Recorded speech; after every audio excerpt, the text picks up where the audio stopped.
오늘은 하나님의 계시라는 제목으로 말씀을 나누고자 합니다. 이 에스겔서 36장은요, 에스겔 전체의 가장 핵심장이다라고 할 수 있습니다. 하나님께서 왜 그들의 백성을 심판하셨는지, 그리고 왜 다시 회복시키는지를 보여주는 에스겔 전체의 핵심이다라고 할 수 있죠. 오늘 읽은 말씀, 특히 16절은 아주 평범한 말씀으로 시작하고 있습니다. 여호와의 말씀이 내게 임하여 이르시되. 그러나 이 평범한 이 한 문장은 사실 그 이스라엘 백성들의 절망적인 상황 가운데 들려온 아주 위대한 소리였습니다. 왜냐하면 이 말씀을 받은 사람들은 이미 모든 것을 잃어버린 그런 상황에 놓여 있던 자들이었기 때문입니다. 여러분, 우리의 상황도 그렇습니다. 여러분들이 처한 상황, 또 앞으로 우리가 원치 않지만 만나게 할 상황들 가운데 때로는 힘들고 때로는 고통스러울 때도 있겠죠. 그럴 때마다 우리는 하나만 기억해야 하면 됩니다. 그것이 무엇이냐면 여호와의 말씀이 들려지기만 하면 됩니다. 여호와의 말씀, 그 내용이 중요하지 않습니다. 그 내용은 하나님은 우리의 상황에 따라 달리 말씀하시겠죠. 중요한 것은 하나님의 말씀이 지금 나에게 들려지고 있느냐, 그렇지 않느냐가 중요한 것이죠. 에스겔은 이 포로기 시대의 선지자입니다. 포로기 시대의 선지자인데 우리가 잘 알고 있는 이사야나 예레미야 같은 선지자들은요, 예루살렘이 무너지기 전에 포로로 끌려오기 전에 활동했던 선지자들입니다.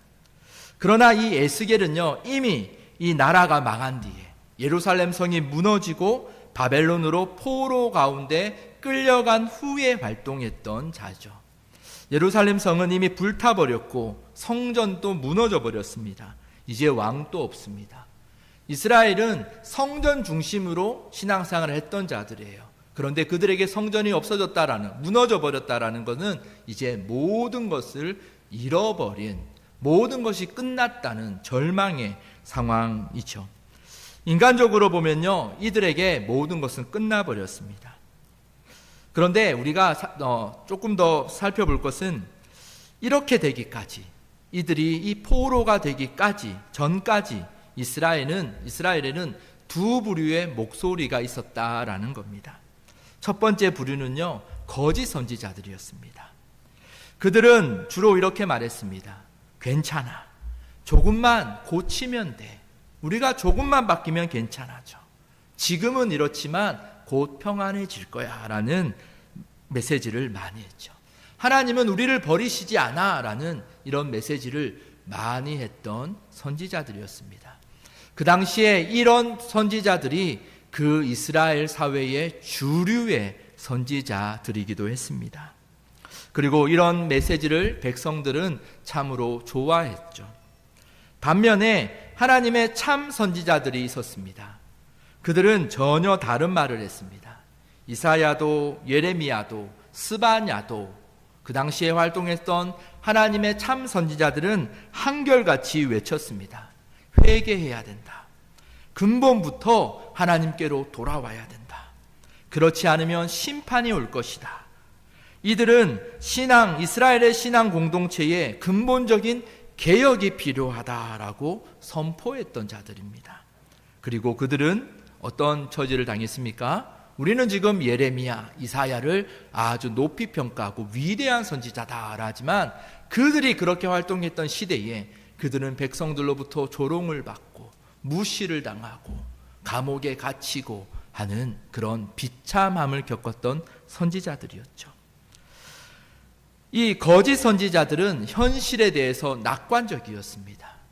그런데 진짜 참 선지자들은 하나님의 시각으로 그 현실을 바라보았던 자들이죠. 결국 누구의 말이 옳았습니까? 결국 예루살렘은 무너졌고 성전도 무너졌고 백성도 하나님의 심판에 의해 포로가 되어버렸습니다. 이는 하나님의 말씀이 그대로 이루어졌던 것이죠. 왜 당시 많은 선지자들, 이스라엘에는 많은 선지자들이 있었습니다. 많은 종교 지도자들이 있었습니다. 그런데 왜 그 당시에 많은 선지자들과 백성들은 그 시대를 바로 깨닫지 못했을까요?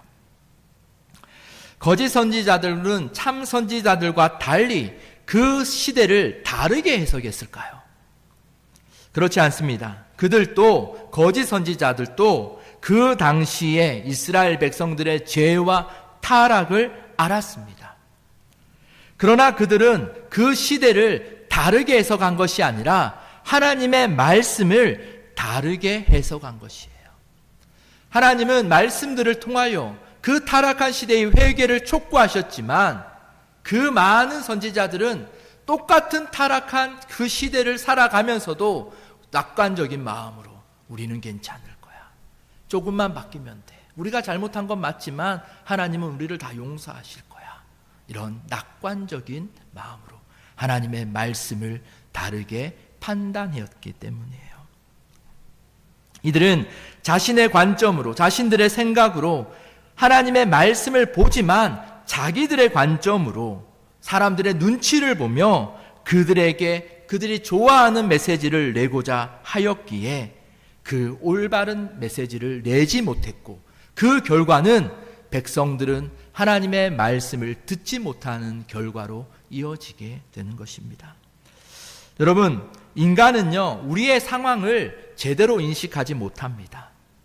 문제는 그럼에도 불구하고 우리 스스로가 우리의 상황들을 해석하려고, 우리의 상황들을 진단하려는 데 있습니다. 오늘 또 우리는 같은 실수를 합니다. 우리 오늘 말씀의 이야기들은 과거 이야기만 아니죠. 오늘 또 사람들은 이렇게 말합니다. 세상은 발전하고 있다. 우리가 지금은 조금 어려워도 결국은 우리는 좋아질 것이다. 인간이 해결할 것이다. 우리가 무엇인가를 할 것이다. 그러나 기술도 발전하고 과학도 발전하고 경제도 성장하기도 합니다.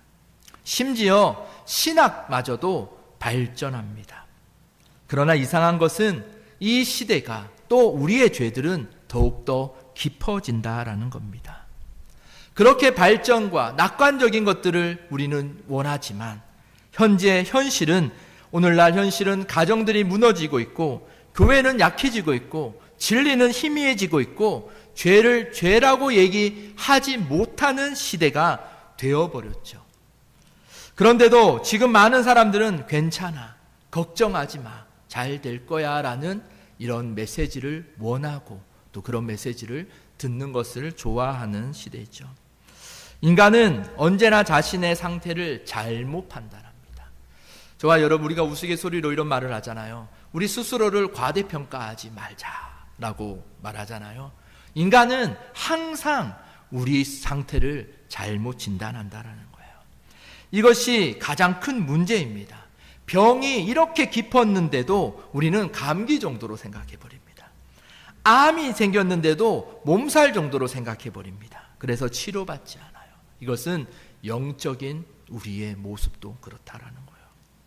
지금 나 정도는 괜찮다라는 이런 풍조가 한국 교회는 물론이고 우리 성도들의 그 신앙의 저변에 깔려 있는 듯합니다. 우리 모두가 이 시대의 어려움과 또 이 시대의 타락함을 보지만 나 정도는 괜찮다라는 것이 우리의 영적인 눈을 가려버리게 되는 거죠. 그래서 지금 우리에게 긴급하게 필요한 것이 무엇입니까? 그것은 바로 지금 우리에게는 하나님의 계시가 필요하다라는 거예요. 하나님의 계시는 하나님의 말씀을 의미합니다. 오늘 본문은 이렇게 시작합니다. 여호와의 말씀이 내게 임하여. 이것이 소망입니다. 현실적으로 이스라엘은 끝이 났습니다. 더 이상 다른 방법이 없습니다.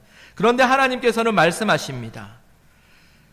언제나 하나님께서는 말씀하십니다. 그리고 이 말씀을 시작으로 이스라엘의 회복을 하나님은 선포하시고 약속하시고 결국 이루어 가시죠.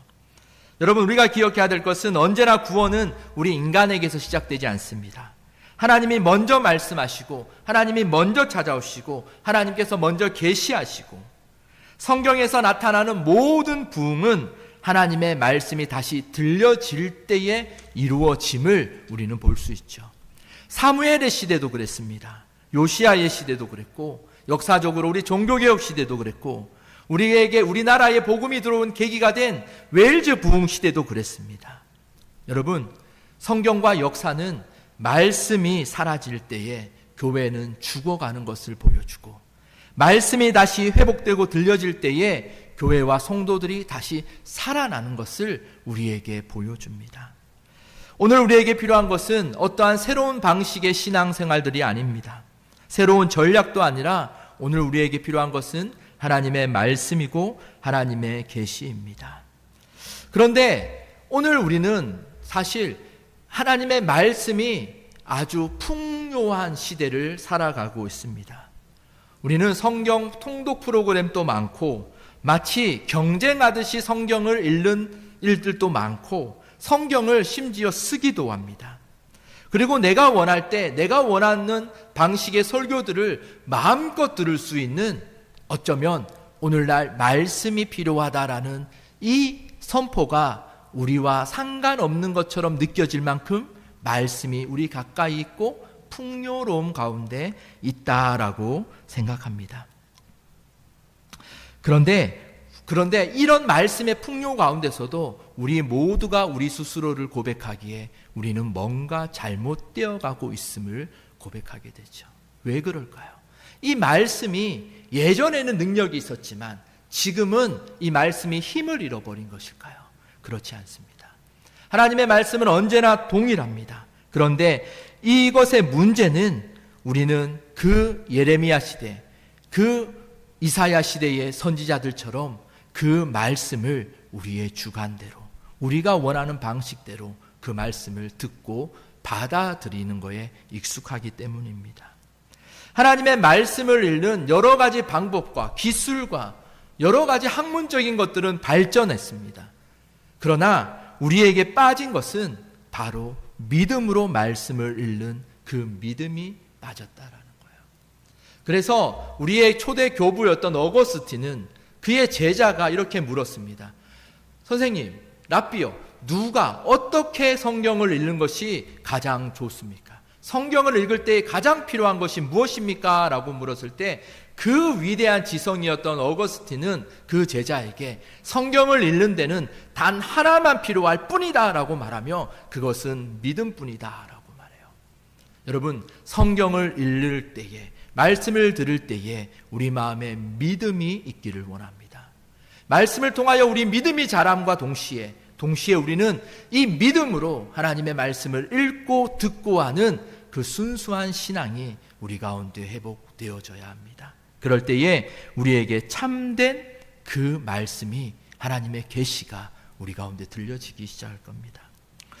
하나님의 말씀은요, 아까 앞서 말했듯 우리는 우리 스스로를 진단하지 못합니다. 나름대로 분석하고 진단하고 시대를 분석하지만 우리는 우리 스스로 판단하는 것은 하나님 앞에는 한계가 있죠. 그러나 하나님의 말씀은 우리 인간들의 문제를 정확하게 드러내는 그런 능력이 있습니다. 오늘 읽은 본문을 보면요, 하나님은 왜 심판하셨는지를 보여줍니다.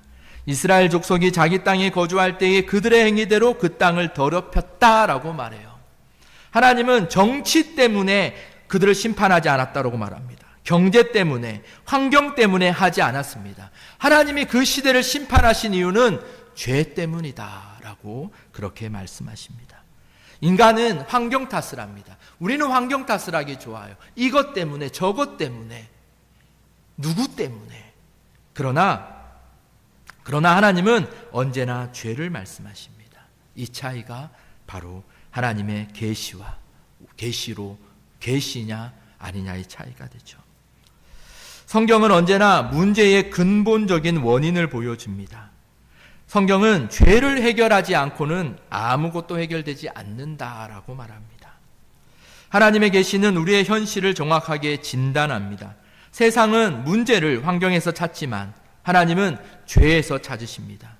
그리고 하나님은 진단하시는 분뿐만 아니라 하나님은 동시에 치유하는 길도 보여주시죠. 그것이 무엇입니까? 죄의 문제를 해결한 것은 바로 예수 그리스도라는 그 진리를 우리에게 보이셨다라는 거죠.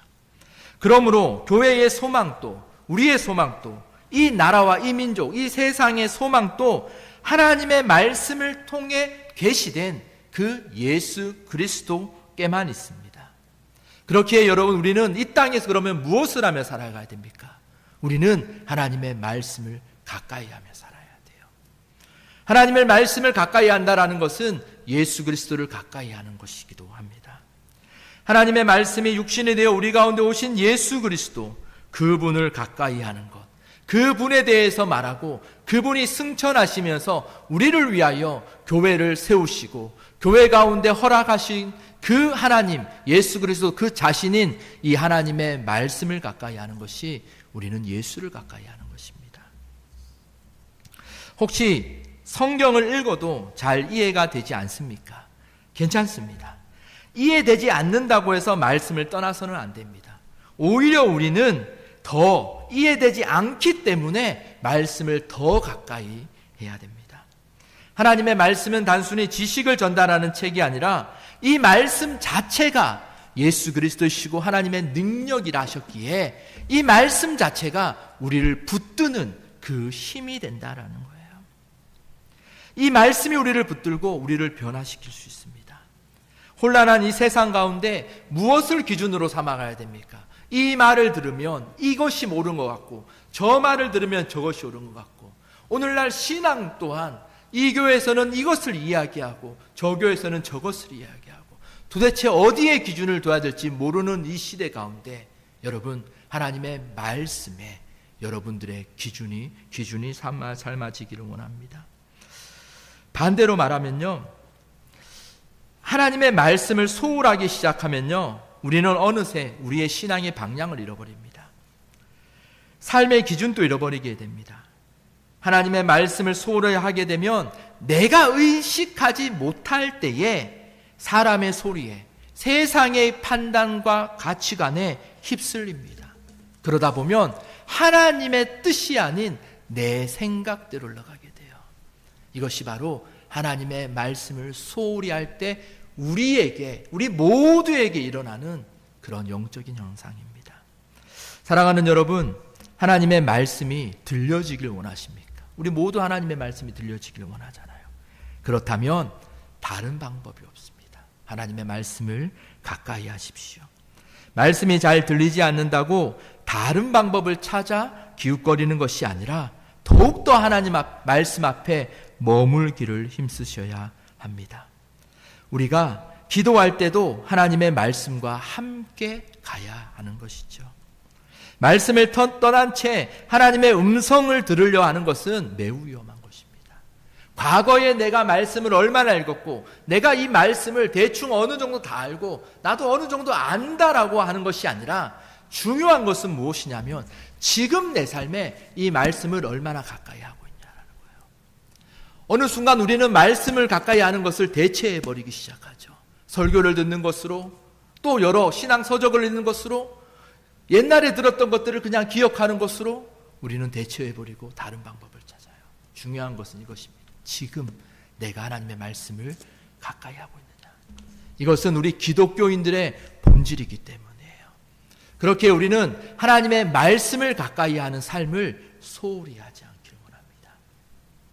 그 말씀을 가까이 하고 있을 때 이 말씀이 나를 붙들어 주는 거예요. 이 말씀이 나를 이 세상 가운데, 이 말씀이 나에게 닻이 되는 거예요. 이 말씀을 기준으로 내가 세상 가운데 흔들려도 벗어나지 않는 삶을 살게 하시는 겁니다.